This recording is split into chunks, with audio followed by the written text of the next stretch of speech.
Good afternoon, and this is Kyle Williams with the Worldwide Sports Radio Network with Mr. Chris Wise. Chris, thanks for being on again. Thanks, Carl. Thank you for having me. All right, appreciate it.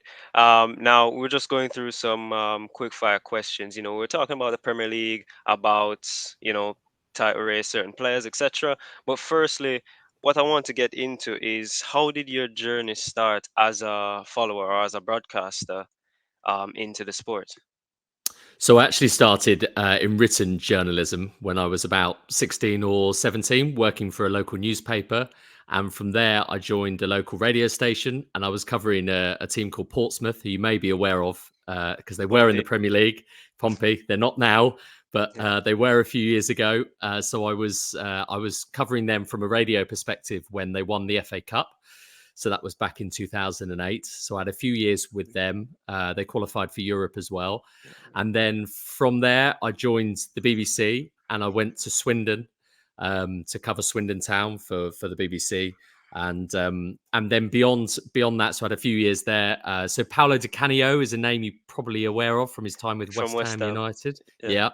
So he was the manager at the time. So it was a crazy period because he's a very interesting man. And then from there, I went freelance, and that's when I started covering Premier League football regularly. Oh, that's very interesting. I mean, working with or alongside Paulo Di Canio, I mean, from my perspective, I don't know if Speedy told you, but I'm in Jamaica. I'm not really out there, but I've heard of Paulo Di Canio, especially with Mm. Mikel Antonio. I follow the Jamaicans when they're in Europe, and that's the legacy that he's trying to live up to. And when I watch over tapes of Di Canio, I'm like, I like you, but I don't think so. No, you know. Um, You're not so keen on him as a player, you mean? No, some people, some of my friends, especially, would think that I'm a hater of Antonio, but I'm not. I just think he's still reserved even at his age. So maybe that's why I don't think he'll reach that Di Canio stage. But Di Canio was a great player. I can't get wrong on that. Yeah, he was a great player. I mean, the thing I would say about Michael Antonio is that he has done phenomenally well to get to the level that he's got to and to stay there too. Because when he started his career, and I remember him in his young sort of teenage, early 20s days when he was with Southampton and I think he was with Reading as well. There wasn't sort of too much of him. He was this sort of slightly scrawny winger who would come in and out of games. But obviously, as the years gone on, he's put the muscle on. He's A really lot of developed muscle. his talent, a lot of muscle. He's really developed his talent as well. And now, to be fair to him, he has stayed in that West Ham United team. You know, last season they brought in Skamaka, and ultimately he Mhm. was in there to replace Antonio, but he couldn't. And Antonio kept on knocking away, kept on scoring the goals. And eventually David Moyes was like, I can't leave him out. So Mhm. I'd give great credit to Mikel Antonio because I think he's done phenomenally well to still be at the top of his game now. Yeah, I know, and he's played a variety of positions. As he's a winger, he's a striker. No, I remember him playing at, I think it was right back when I first started Hmm. watching him. And no, he's, I think, what, the all-time goal scorer for West Ham in the Prem, and I think top five for assists. So he Yeah. has done very, very well for himself. Um, but into your sticking with your broadcasting, don't really want to shift too much from that. Um, was there, by any chance, a favorite game that you still have stuck in the back of your head? Your favorite game you've ever watched or commentated on? So yeah, so probably the favourite game that I've commentated on would be a Portsmouth game. They played AC Milan in Europe. So this was in 2008, 2009. Mm. and it was an incredible night. It was at Fratton Park, which I'm sure you've seen pictures of games from there before, and the atmosphere is phenomenal. There really is very few stadiums like Fratton Park when it's pumping like that. Mhm. Um, and that night, AC Milan turned up with some absolute greats in their team. I think Dida was in goal, Ronaldinho played, Inzaghi played. I think Ozil Kaka was there as well, right? Kaka played. Yeah, exactly. It was an elite AC Milan team, and Portsmouth found themselves 2-0 up against them, which was crazy. And with 15 minutes to go, they were on course for what would have been, without a shadow of a doubt, their greatest ever night in football. And it needed, and I'll never forget this, it needed a Ronaldinho free kick from probably about 33, 34 yards out, something like that. I mean, it was unbelievable what he did. And then with the last kick of the game, Inzaghi scored to make it 2-2. But I've never felt a game like that in terms of an atmosphere. It was so intense. And obviously for Portsmouth, it was still an unbelievable result, but it could have been the result of their entire history. So that would be the game that I choose in terms of one that I've commentated on. In terms of games that I've seen, and strangely, we've just gone past the anniversary of this.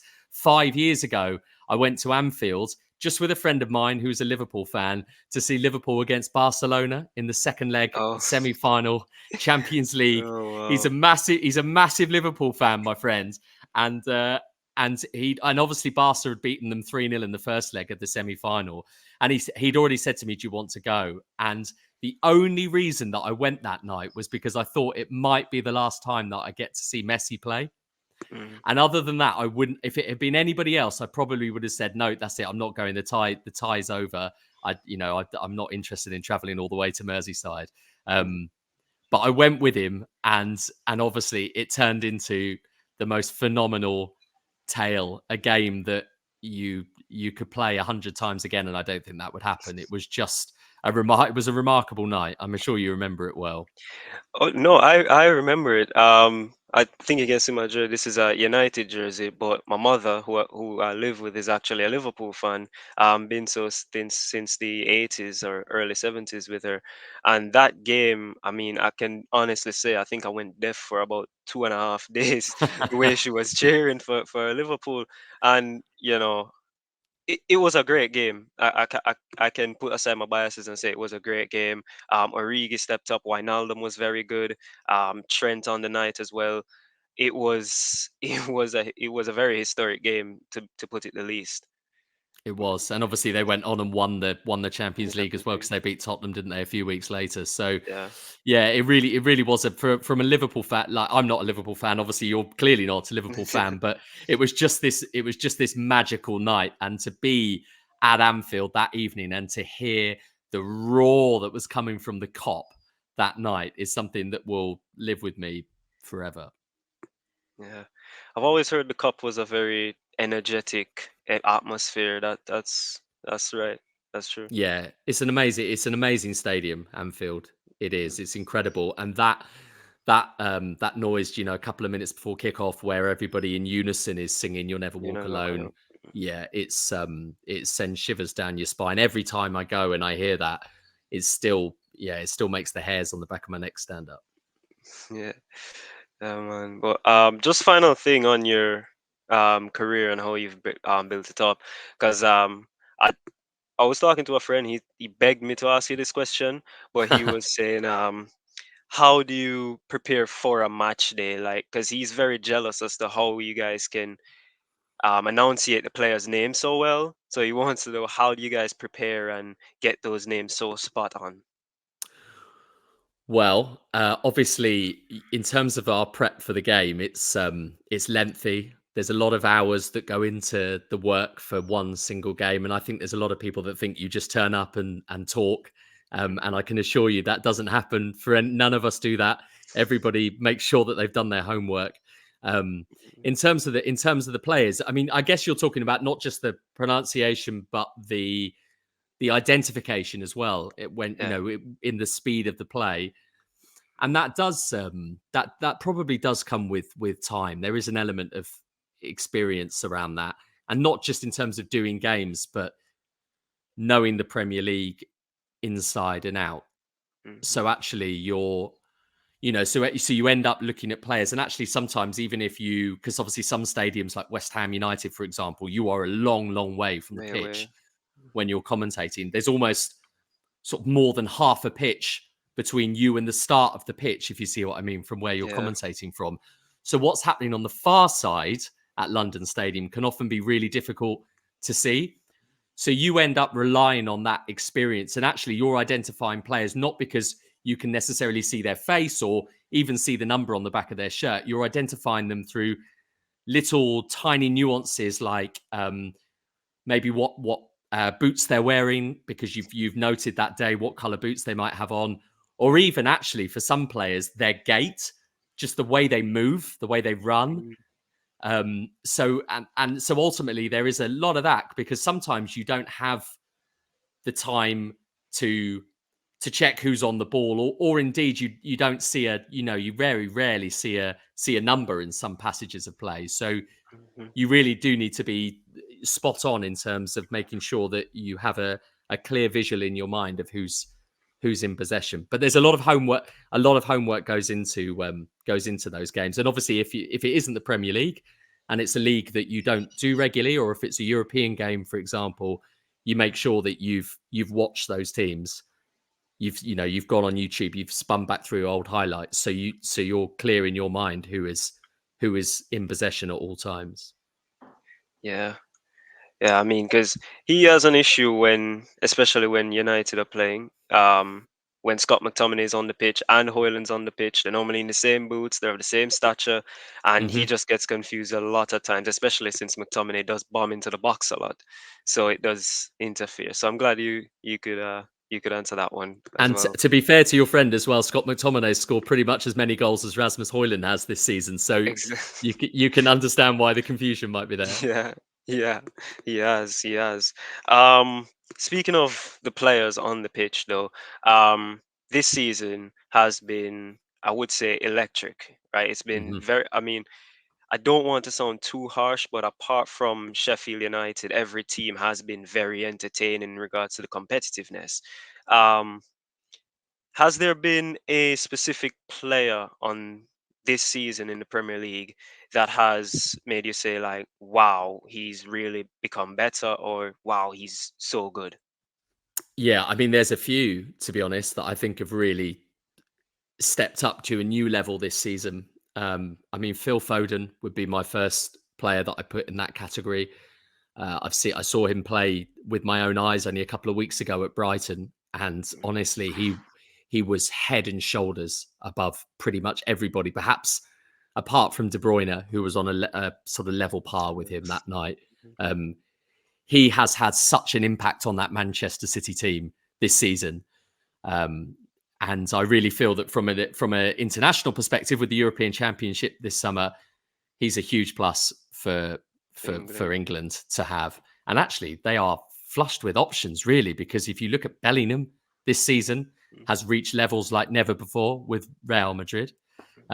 Bukayo Saka is another player who, again, has. I wouldn't necessarily say this season he's gone beyond anything I've seen before, but that's because his standard was already so high. Like, he was so brilliant with Arsenal last season when they came so close to winning the Premier League title. So he'd be another that I'd put in that category. I think one player who's really impressed me, and it's because he's come into his prime. I think this season he's 27 now, so as a forward, he sort of fits the bill for somebody who's coming into the right moment if you're going to be at your very best. And it's Ollie Watkins at Aston Villa. Mhm. And a lot of the way that Villa have played this season has been centered around him, not just his goals that he scored, because obviously he scored a A phenomenal amount lot. of goals, Hmm. but his general play, his link up play, the way he drops into the hole to collect the ball, how he stretches defenses in wide areas. He's had a fantastic season for Aston Villa, Ollie Watkins. And actually, it's only really that others have performed so well, the likes of Foden and Saka. We'd be talking about Ollie Watkins as an award winner this season from all the from the various awards that get handed out. But actually, it might well be that he ends up being usurped by the likes of Foden and Saka, and probably Declan Rice is another one as well. Who, when you look to what Arsenal paid for him last summer when they bought him from West Ham United, clearly they were signing a player with a huge amount of talent. But you thought, is in excess of 100 100 million million. pounds too much money for him? It's proved it isn't, because he's been a big difference this season in that Arsenal midfield, and could be the difference between them winning the title and not. Yeah, Declan Rice has been fantastic. I mean, you said about the price. I was one who turned my nose up on it as well and say that might be a bit too much. 1 year left on the contract, but he's easily repaid that. That's what 100 million does buy you in him. You see Bellingham. You're spoken about Ollie Watkins, who I personally think should be Premier League Player of the Season because he's not just been scoring goals, but he has been getting assists as well. Um, but I think does this type of award, like for Premier League Player of the Season, is is PR involved? Because there are a lot of people, and even some of my friends who I speak to, who say Premier League Player of the Season should obviously be Cole Palmer. Is PR involved in what sense do you mean? Yeah, so like for example, for the Ballon d'Or, for example, there were people who were saying, well, Messi's got more popularity, more bucketive than Erling Haaland, so he would get it. He has more than Rodri and Alvarez, so he's the one, he's the front runner that people look at. He's more, I would say, marketable than the Yeah. rest. I take your point. I think from a Cole Palmer perspective, and it was remiss of me really not to mention his name when you asked me a moment ago, who because he's obviously right. He's right up there as well this season. He's carried Chelsea. I mean, that's the truth That's this the truth. season. It's an average Chelsea team with a brilliant player in it in Cole Palmer.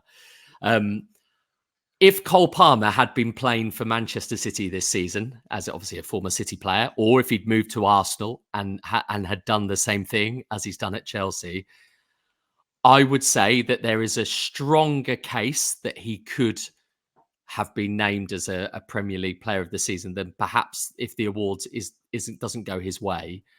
I think that, and it might, but I think that there's a stronger case to suggest that if he was at City or Arsenal this season, then he might have been a little further up the list.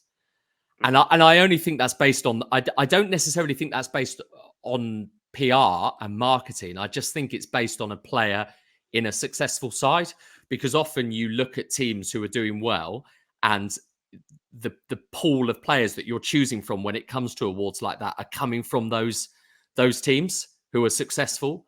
And Chelsea haven't been successful this season.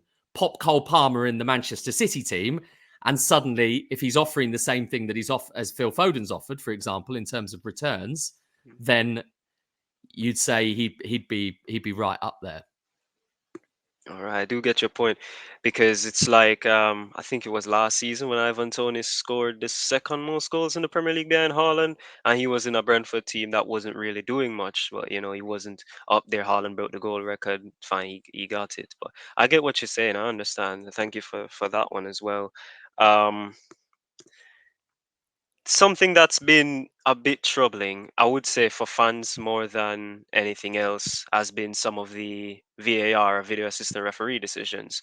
Um, Sometimes it's a foul, sometimes it's not, etc. How they make those decisions. My question is, do you think it would have been it's an issue with the personnel that is using the VAR, or is it down to the technology itself? Because when I watch even the Champions League, for example, and I see how they come to an offside call compared to the Premier League, it's completely different. Hmm. I think there's an element and an argument to say that it could be a bit of both because we've seen incidents in the Premier League this season where subsequently after games, in the week following, the PGMOL have turned around and said that was an error. There was an error, and Howard Webb, who is working all day and all night to try and improve the standard of officiating and improve the way that the technology is used, has on a number of occasions had to come out and say there was a mistake in that game and this should have happened or that shouldn't have happened. So clearly, there are wrinkles that need to be ironed over in this, but ultimately, there is also an element of human error, and that is natural, I think, because it happens in all walks of life. I think that they would like, as an organization, to minimize human error as much as possible. And I think there's been occasions this season where there probably have been one too many decisions that that perhaps should have been given or shouldn't have been given, and have fallen into that questionable category. Mhm. So there is certainly more work that needs to be done, I think, around the personnel involved. In terms of the technology, that's not going away now. That's here to stay.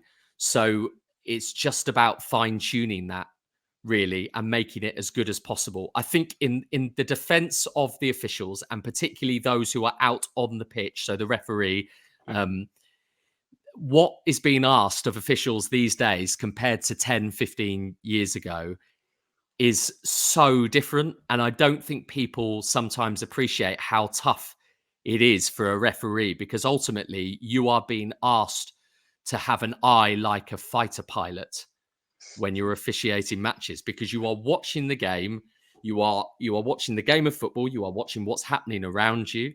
You've got to be aware of what's happening on the sidelines. You've got constant communication in your ear coming from multiple people: the assistant referee, the fourth official, VAR as well at Stockley Park. So there is so much going on, and all the while, in that split second, sometimes you have to make massive, massive calls. And I think that often gets overlooked in terms of what officials are having to deal with now, that they weren't 15 years ago, when it was just a whistle in your eyes So, and nothing yeah. else. So that has to be a factor in this. There is improvements that can be made. There's no doubt about that. But also there is definitely an element where some slack has to be given to officials, because it's a far tougher job now than it ever has been, that job. Yeah, I understand what you're saying with all the technology and everything. It's not just what the referee says goes. You do have to check it. You do have to ensure that it is the correct decision. And I am a part of the view that if the referee make, because I've watched games and I've said, yeah, what the referee said is correct, and then I've watched over the replays and I saw, oh well, that's not really, and when VAR overturns it and some people get angry, I'm like, well, you got to look at it and say, yo, hey, this was actually a correct decision. So I do understand what you're saying when it comes to the just fine tuning the technology, and then we'll be in a better place. Because Mhm. I've heard Peter Walton on ESPN FC say already that the people using VAR just don't know to look at the replays. And I don't think that's really the truth. I think they can look at the replays, they know how to look at a replay, but it's just to get the decision spot on so they can follow the rules and get the game flowing at a good pace as well.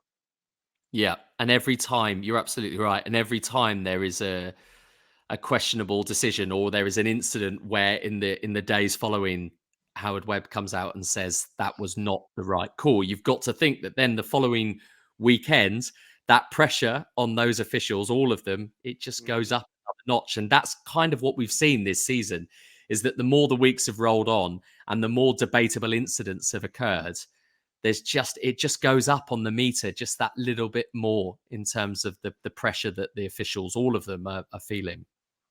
Yeah, it does. It does. It does. And just I think it's my final question before we do wrap this up.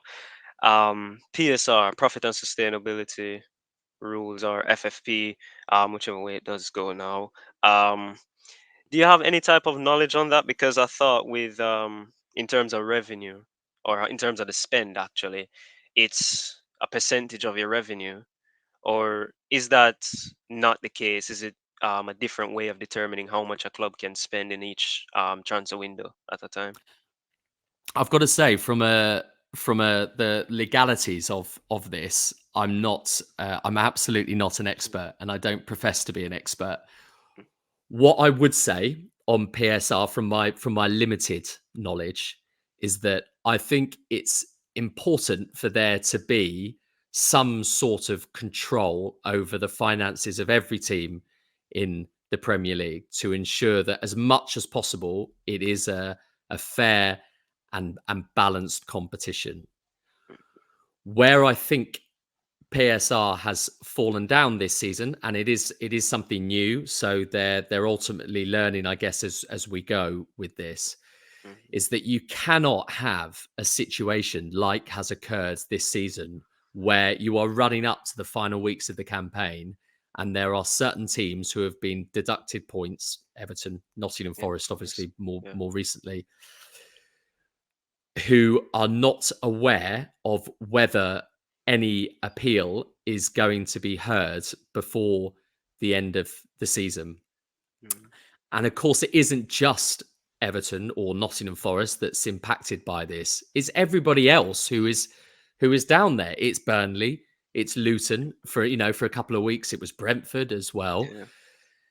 It's not right. They have to find a way to smooth that over to ensure that any decision that is made about a team that is punished by PSR, that decision is made far earlier in the campaign, and if there is an appeal, that appeal is heard swiftly, so it doesn't have a true detrimental effect on the Premier League in those closing weeks of the campaign, because it's impossible. It's impossible for any team to, and not just those who are directly affected, those that are indirectly affected. It's impossible not to think that won't have an impact on them.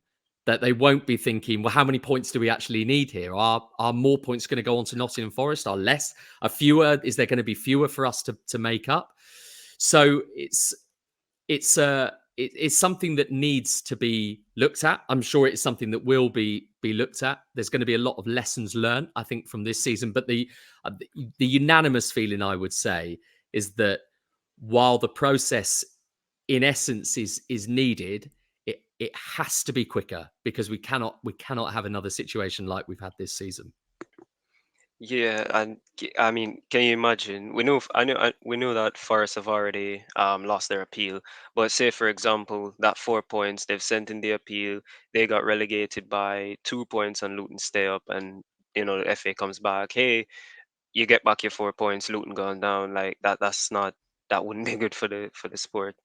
No, not at all. And if you're going into, even if you're going into the final 6 weeks of the season, and you're Luton Town, for example, and you think you might need 9 points to stay up, but actually, in truth, it turns out that later down the line you actually needed 11. It's a complete shift of mindset and a Mm. complete different approach to certain games. So yeah, it's something that needs to be rectified. It does. It does. It does. Well, Chris, before we wrap up, Premier League coming to an end. 2 game weeks left. Who do you think will win the league, and who is the two other teams going down, in your opinion? You're putting me on the spot here. Yeah. I think from the Premier League perspective, there is a very strong case to suggest both Manchester City and Arsenal will win all their games between now and the end of the season. If that happens, Manchester City win the league. So that, for me, I can see as a very realistic outcome, that they both end up collecting maximum points, but Manchester City get there, because obviously they've got this game in hand.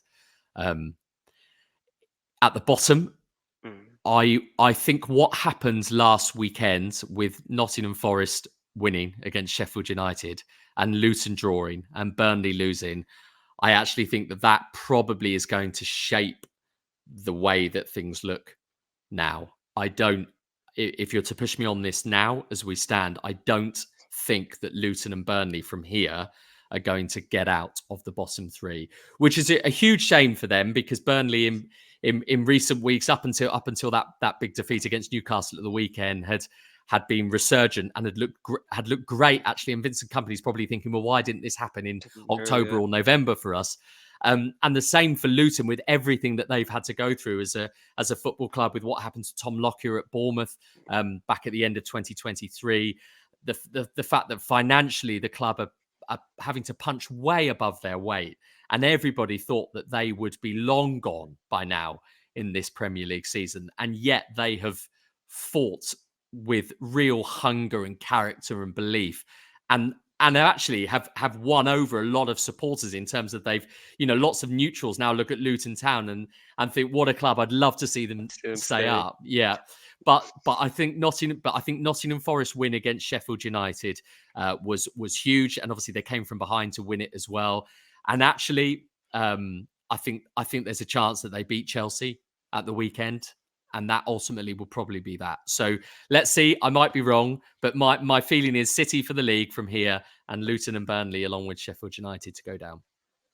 Yeah, I mean, it actually does look set in stone with those options. Even though I hope it's Arsenal, I just can't see City dropping any more points until the end of the season.